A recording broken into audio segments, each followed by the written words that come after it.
So I thought I'd just make a quick video about what hospital visits have taught me. Firstly, I'm home, I'm fine, I'm okay. It's corrected itself, my issue, with my small intestine being all tangled up as a consequence of adhesions that have formed via my second surgery. So everything's fine. But I just want to talk about what hospital visits have taught me, and this idea in the back of my mind, I think, that I've always had about hospitals and the NHS is that it's like this safety net. I think in many ways, I believe that a lot of people have these very toxic habits that they tend to every day, and they think a combination of things. It's not going to happen to me, or at least not now. You know, I'll worry about it when it comes, which is most likely decades down the line or something, or years down the line. And then when that thing happens, I'll be okay. The NHS has got my back. I think, and I don't want to just scare people, but I know the hospital very well. I know the NHS very well. I understand the routines, the protocols, the staff, their answers that they have for absolutely everything. And this is the situation. If you're not dying on the spot, you will not be seen for almost a whole entire day. At least half a day, you will not be seen. You will be seen. They'll take your blood pressure, they'll take your blood, they'll stick a cannula in your arm.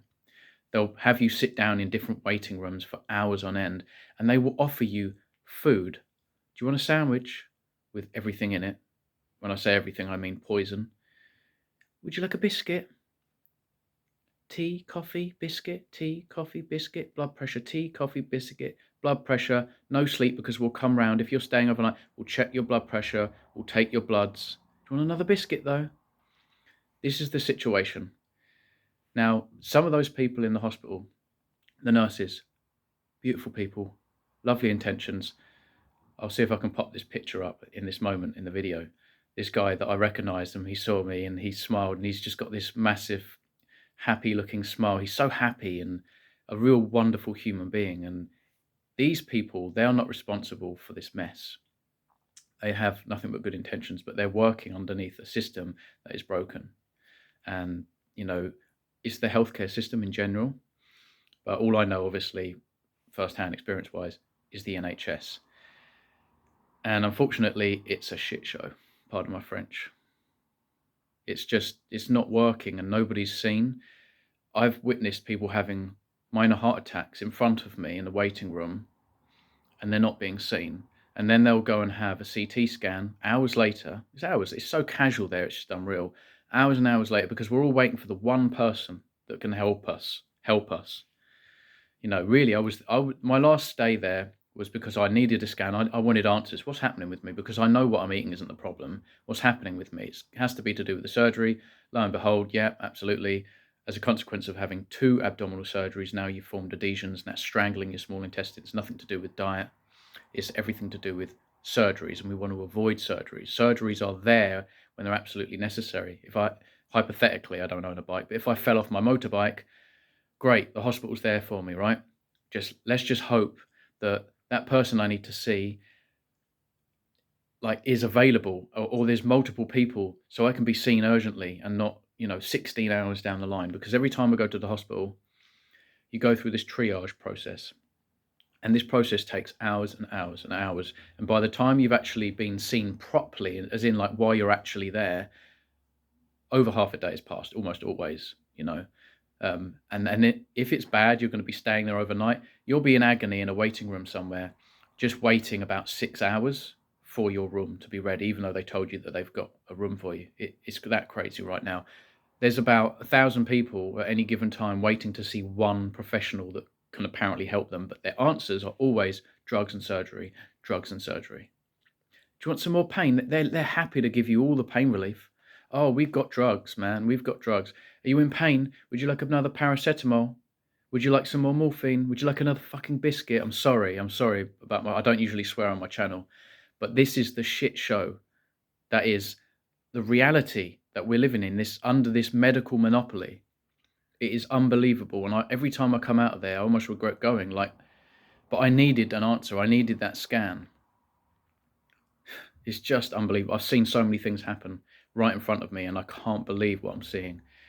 The lack of urgency and, from these professionals. There's plenty of these other little ants walking about that can take your blood pressure a million times, which is absolutely pointless, but they're covering themselves. If you're staying there at night, there's loads of people coming around and giving you injections, so you don't have like a blood clot, so that they can cover themselves once again.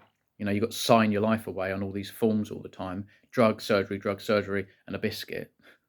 But there's no meaningful help, no meaningful answers. And I've witnessed people being poisoned in front of me right after they've had a heart attack. You can't make it up. All of the posters and leaflets that are placed around the hospital, it's all propaganda. Every single one of it. There's nothing there that's even remotely factual or scientific. I've taken pictures of some of this stuff, and I'm like, oh my God, there's so much wrong with this picture. It's just unreal. So really what I'm saying is, do not think that the NHS is there for you. It's not. Don't think that it's like some safety net or an insurance policy. When things go wrong, oh, I can fall back on that. I wouldn't count on it. I really would not count on it. You need to look after yourself right here, right now, before the shit hits the fan. If I'm going to swear, I'm going to keep swearing, I guess. Because look, that will happen. It happens. And when it does, don't think that you're going to be okay because, hey, the NHS, and I pay into the NHS and they've got my back. Most of them are idiots. They don't know what they're talking about. I think I never really try and get into debates because I'm not being funny, but where ignorance is bliss, it's folly to be wise. And sometimes I get a good feel of that person. I'm like, right, I'm just not going to bother. This person is brainwashed, very deeply, and there's no changing what they think. And, I can't poke my nose in people's business as well, even though I know why they have high blood pressure, and that they still have high blood pressure, even though they're on hypertension meds. You still have the problem. They didn't fix anything. The guy that had a heart attack, I mean, what they're feeding him right after, it's unbelievable. Unbelievable. This sort of like mostly plant-based sandwich with all these crappy fillers and processed ingredients and seed oils, sugar. But then biscuits and teas and coffees, and then he was going out and having cigarette breaks, and they were allowing him to do that. I just think I understand, you can't make, you can't force someone to do things, but the options there are horrendous. There are no real healthy options there. Blue light, teas, coffees, compromised water potentially, painkillers and drugs, and ultimately surgeries. That's what they do. And so to me, it serves one good purpose. If you're a burn victim, plastic surgery, if you've fallen off your bike, or if someone sort of, I don't know, come along and inflicted damage on you, yeah, the hospital is going to help. There are some drugs, of course, that in a situation when you arrive at the surgery, steroids and things like that, and painkillers that will be appropriate right there and then, get you out of trouble, lower inflammation. Let's investigate what the issue is. Let's come up with a plan. But most of the people there are there because of metabolic health. They don't know what food is, nor does the hospital. If the hospital doesn't know what food is, you're screwed.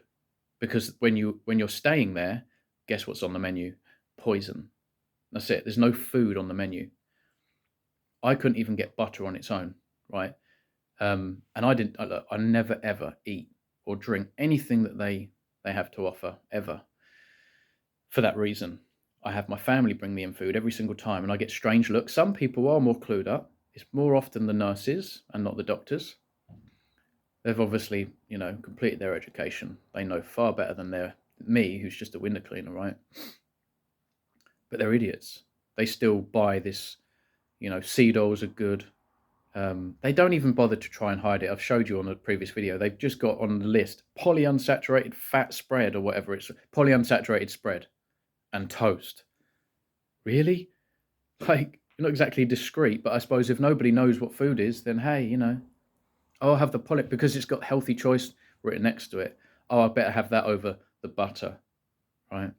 Even though you can't ask for just butter on its own, it's like they won't give it to you, or boiled eggs on their own, they won't give it to you. That's why you have to have food brought in. So if anyone's heading towards the hospital, sorry for that, but definitely get friends, family, loved ones, someone that you can rely on to bring you in food. I was eating tinned fish, boiled eggs. My dad cooked me up a steak. And so even in the hospital, I was eating actual food, and lo and behold, didn't cause any issues because it all turns to liquid. So it wasn't like it was going to kind of cause any further problems while my small intestine was trying to untangle. Like the worst thing that you could eat in that situation would be a load of plants, whole food, plant foods, because of all the fiber. I mean, you're really taking a massive risk with fiber in those situations. Um, but yeah, I mean, I suppose really what I'm saying is that don't rely on the NHS or the healthcare system like it's insurance or they've got your back. You want to avoid it at all costs, because once you're there, once you're in this process, you seem to get quite caught up in it. And if you come out of there often with drugs and things like that, then you become dependent or reliant on the system, and it's not going to work for you. It doesn't resolve your issues. You need to fix your metabolic health, and you need to allow your body to heal. How do we do that? Stop pouring the poisons in, start eating nutrient dense foods that aren't inflammatory.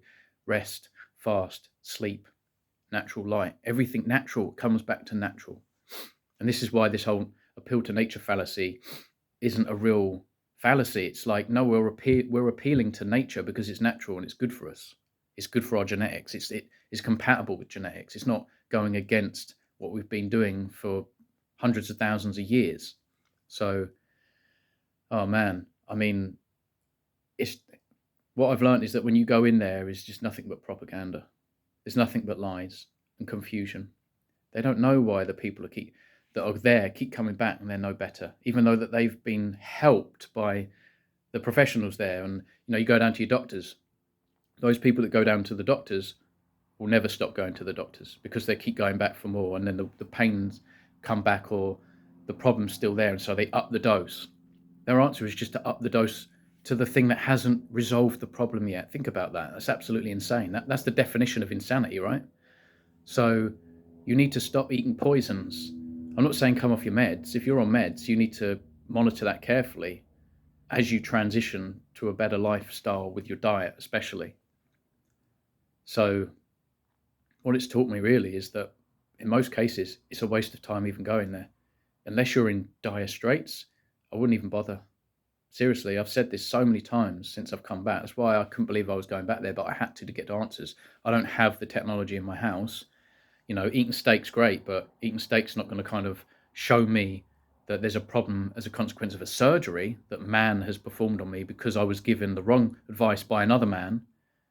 It was all against nature and natural. So here I am with these problems. That is so obvious to me. I can't make it more clear, but I think if you're feeling good and you're right and you're on like just a keto or even loose keto diet, I'm sure you'll be okay for a long time. I don't think I'm not saying everybody just needs to go lion diet, or else you're going to run into problems. I don't think that's the case at all. I think many people can consume plants for a long time without having issues, but you're really kind of just relying on luck. Do I have robust genes? Will my gut be able to tolerate this for decades and decades?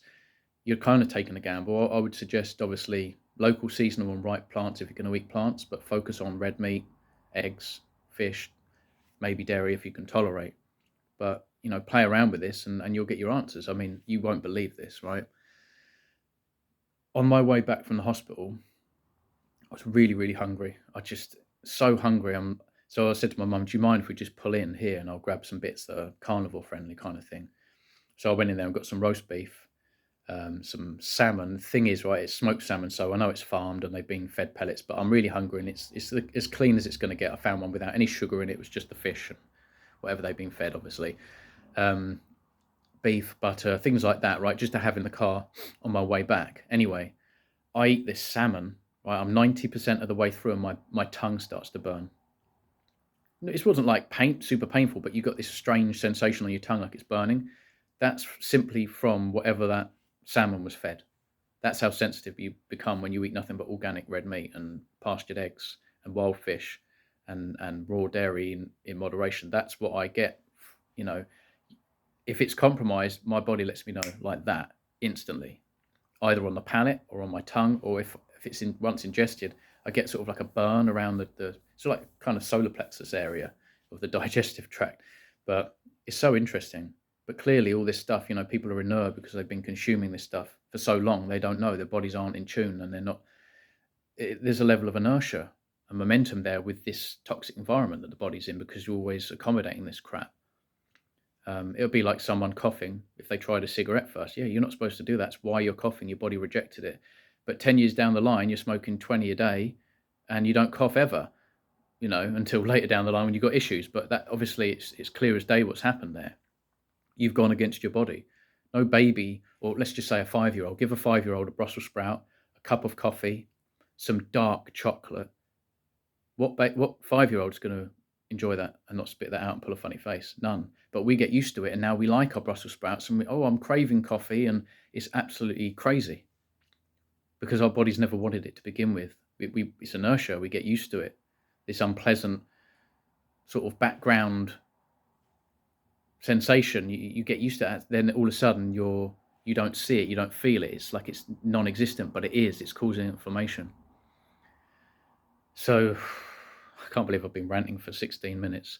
But yeah, avoid the hospital. That's obviously a given. How do we do that? Eat food. Stop practicing all these toxic habits every day, whether it be lifestyle habits, up really late looking at your phone and the blue screen before you go to bed. I suppose just obviously dietary wise, anything processed is obvious, but check the ingredients. Don't just look at a packet and think, oh, look, that's meat, that's carnivore. No, look at the back. There's rapeseed oil in there, which is basically canola oil. I can't believe it. Basically, in M&S, they seem to just love to put dextrose in everything. There's dextrose and rapeseed oil in almost everything. You just can't make it up. It's unbelievable. Tesco's, I find, can be a bit cleaner. I think it's easier to find more carnivore products, but I usually exclusively go to the butchers. It's only in these kind of moments when you're out and about, you're traveling, you're going to and from the hospital, people are bringing you in food. It's convenient. Sometimes it's coming from Tesco's, it's coming from somewhere else, but I just implore that you look at the ingredients, because it's not what you think. It's way, way worse out there. They are tainting and poisoning everything that they can. And I'm not putting on my tinfoil hat, because there's no need. This is reality. This is the truth. I'm all about accuracy, help, and truth. As hard as it may be to hear, and maybe you listen to me thinking, sorry, I don't buy all that. What are you talking about? Plants aren't healthy and the NHS isn't there for us. What are you talking about? I'm sorry. Prove me wrong. I mean, I don't see it. I mean, I've got my eyes wide open. They've been open for over 2 years now, and I just can't see this getting any better anytime soon.